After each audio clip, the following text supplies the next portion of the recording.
Hello everyone, Robert Rambles here, and in this video I just want to go over and discuss the big new Professions update that Blizzard posted earlier today. I'm really interested in what they're doing with Professions for the revamp in Dragonflight because I'm a person who is extremely interested in a life in WoW where Professions are enjoyable, where they add to the immersion of the game and to the connection that I feel with my character. I'm excited for Professions to be a system that adds to the world, where the effort that you put into crafting really feels like it matters, and across multiple levels of the game. I think that I'm a person who really enjoys the idea of crafting, the potential of it. I've leveled a lot of gathering professions, especially in my time in WoW Classic. We've leveled tailoring, and I've tried my hand at leatherworking. And while I can make myself do it, aside from some gathering when I'm just trying to chill, it's never really been an enjoyable or interesting experience, and it really feels like with the revamp that Blizzard are going to try to change that. So let's get into things here. I'll read through this for you guys and kind of briefly talk about my thoughts and my initial feelings as we go along, and then maybe we'll dive a bit deeper at the end depending on what it is that we learn. Let's start with the crafting stations in Dragonflight. Upon entering the Dragon Isles, you will find new crafting stations for crafting professions that don't currently have them, which includes all crafting professions except cooking and blacksmithing. The goal for these stations is to help increase the immersion and fantasy of your chosen profession and enhance the social experience. So that really reminds me of New World, how you had all the crafting stations in all the hubs in New World, and you would see everyone kind of gathered around, all working at leveling up their trades. And yeah, that was really cool. It made the towns feel really alive, and it did really add to immersion. Let's check out some of the animations here. This is the engineering station.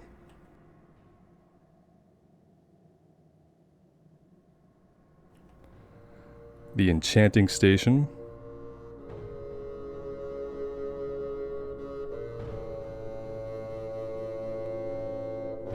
Jewel crafting.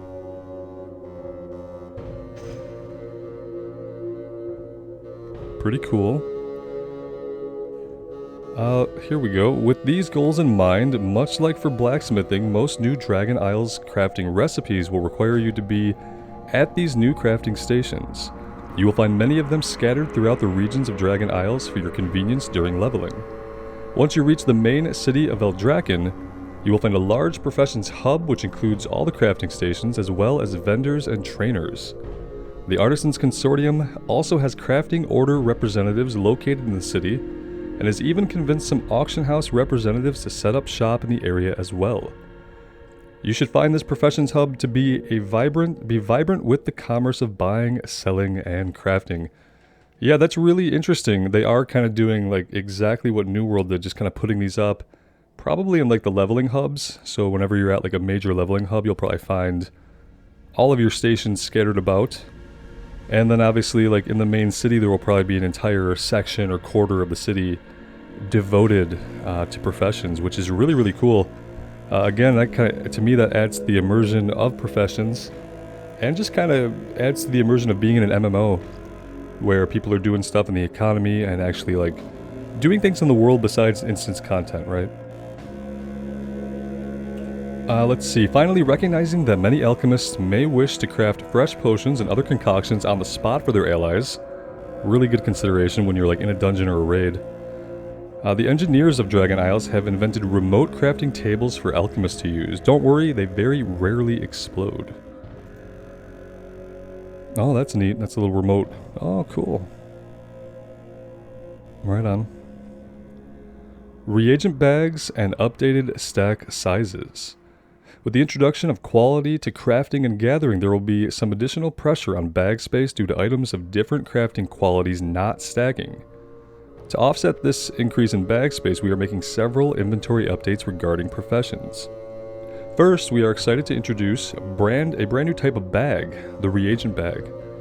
Reagent bags can only hold reagents following the same rules for what can go into the Reagent Bank. What is particularly special about these bags is that they will have their very own new dedicated bag slot. So a 5th bag slot. In other words, once you get your hands on a reagent bag during your adventures in Dragon Isles, you will have a large amount of additional inventory space to devote to your gathered and crafted reagents. In addition to this reagent-only bag, we are also increasing the maximum stack size for most crafted and gathered items in Dragonflight. Our current plan is for gathered reagents to stack up to 1,000. That's enormous. Up from 200, yeah. It's a huge increase. And most crafted consumable items will stack up to 200 from 20. That's really, really big quality of life changes. You are really not going to have to worry about bag space in Dragonflight, I feel like.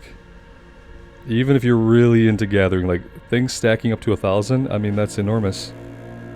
We think these two changes will offset the added inventory space that items with less items quality will introduce. So, yeah, I guess if you have, like, a green gathered item or a blue gathered item, they could be the same item, different rarity, they're not going to stack.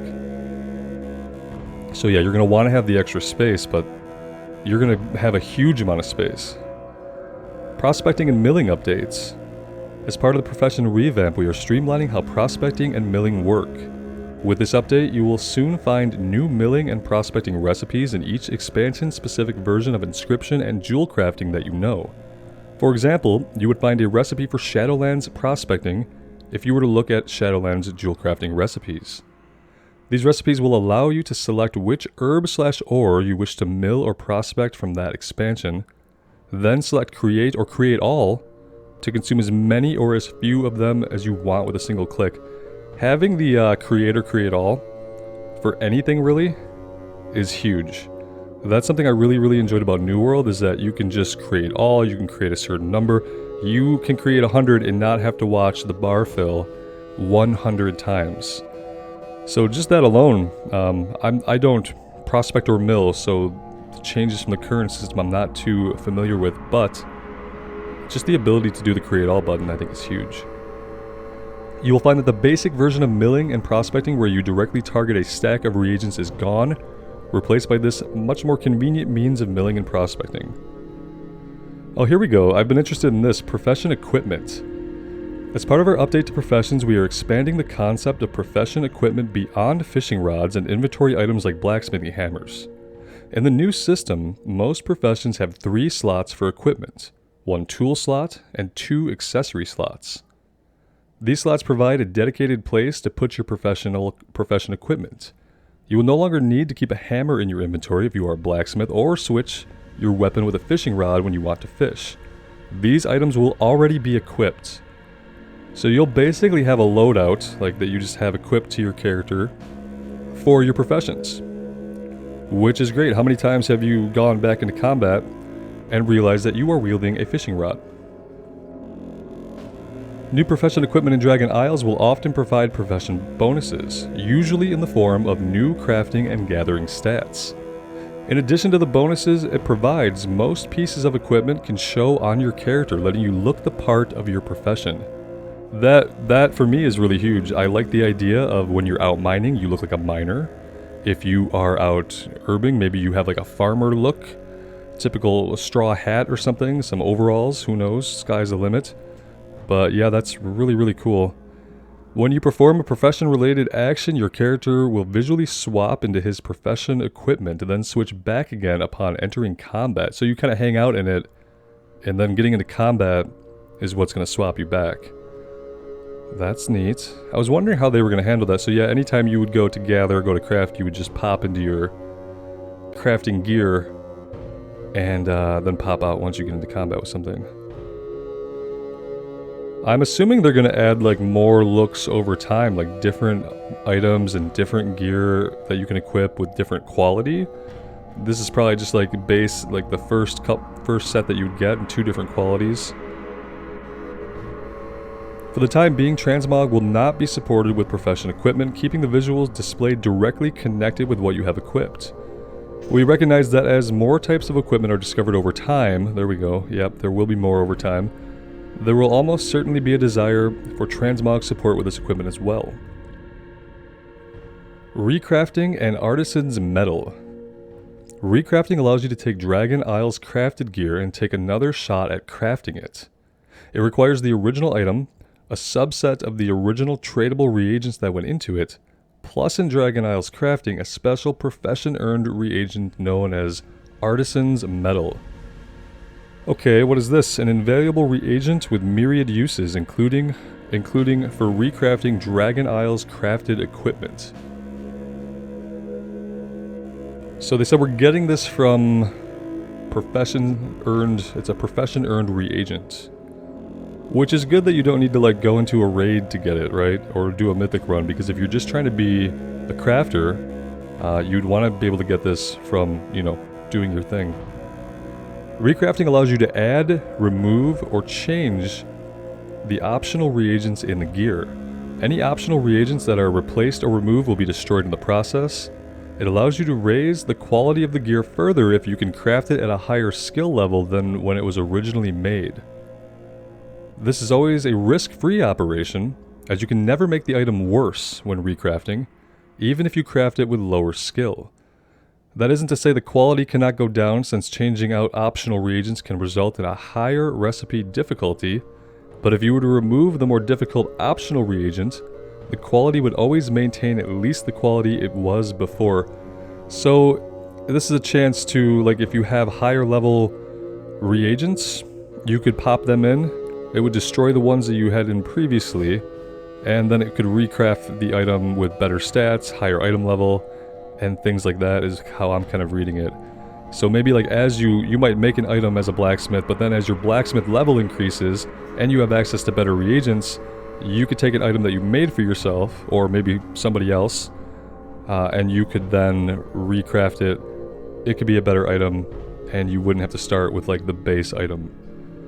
Pretty cool. Let's see, as mentioned above, Artisan's Metal is required for recrafting. This reagent is soulbound and can only be earned in limited quantities through various crafting and gathering activities. During a crafting order, either the customer or the crafter can provide it, similar to providing the reagents for the actual recipe itself. They can come from the customer or the crafter. It doesn't really say like what kinds of activities you'll be getting these from. Is it something that like you can proc or get on like a high, like just a random chance when you're crafting something, perhaps? Or are you going to be doing crafting quests or crafting orders for NPCs to get these? I wonder exactly how we're going to get Artisan's Metal. Besides its use in recrafting, Artisan's Metal also has various other profession-centric uses. Some of these are for crafting high-end profession equipment, a finishing reagent that increases skill when used, and some other profession-benefiting consumables. This means that Artisan's Metal is highly valuable to anyone with professions, and that you'll want to be judicious in how you choose to use it. So yeah, this is going to be like the thing you want. It's not just for recrafting. It's actually used directly in crafting high-end profession equipment. So if you want to craft stuff that's like at a heroic or mythic level, you're probably going to need a bunch of these. It might not just be one per craft. And we don't know how we're going to get them, but it's probably going to be some kind of gameplay loop where, you know, they're going to want to drive engagement. So they're probably going to make it into something that you want to log in and do every day, or maybe you have a cap that you want to achieve per week. I'm assuming it would maybe be something that was capped.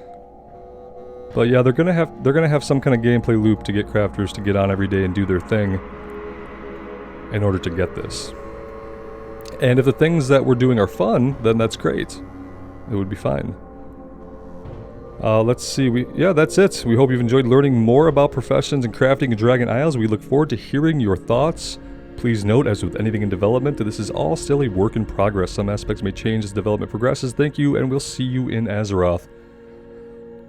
So, yeah, I mean, overall, some of it is stuff that we've heard before. Like, we knew a little bit about the profession equipment. It's nice to hear that, you know, over time there are going to be more different varied types of equipment that will hopefully look different, have better stats, etc. And that they're thinking about adding transmog later. So if you like your original crafting set, maybe that's something you want to transmog into. They are considering adding that at a later time. Yeah, it's all pretty exciting. I'm definitely going to be checking out Professions and trying to get deep into it as soon as we can, whether that's in beta or on actual release. Because yeah, I would really love to exist in a World of Warcraft where I could be a crafter and where the effort that I put into crafting had a reward commensurate with the effort. You know, the effort of leveling it all up, gathering the reagents. You're going to be grinding out like actual experience in your professions. So yeah, I hope they can make it fun. I hope that the things you're doing for reagents are fun. I hope that they handle that special item, the Artisan's medal. I hope that this doesn't become some kind of horrible grind that, you know, you have to log in for your 20 minutes a day, otherwise you feel like you're not getting all the Artisan's medal that you need to get. But we'll have to wait and see. Guys, I'm interested to know what you think. Please send me your thoughts and feedback on what we've talked about here today. I think that most of it is positive. I think that they're trying really hard to make crafting something that actually matters in WoW and something that more people will want to engage with for a variety of reasons. And I really enjoyed crafting in New World. It was the best thing about New World, and they do seem to be channeling some of that here. Especially in the qualities, some of the recrafting and adding the different reagents to make an item slightly better is kind of reminiscent of New World. But yeah, that's good. If they're taking these things that were good in other systems and giving it an honest shot at revamping their system, I mean, it's going to be a huge change, and I'm excited. So let me know what you guys think. I'd love to hear from you. Until next time, take care of yourselves out there and take care of each other. And we'll see you back here again sometime soon. Bye now.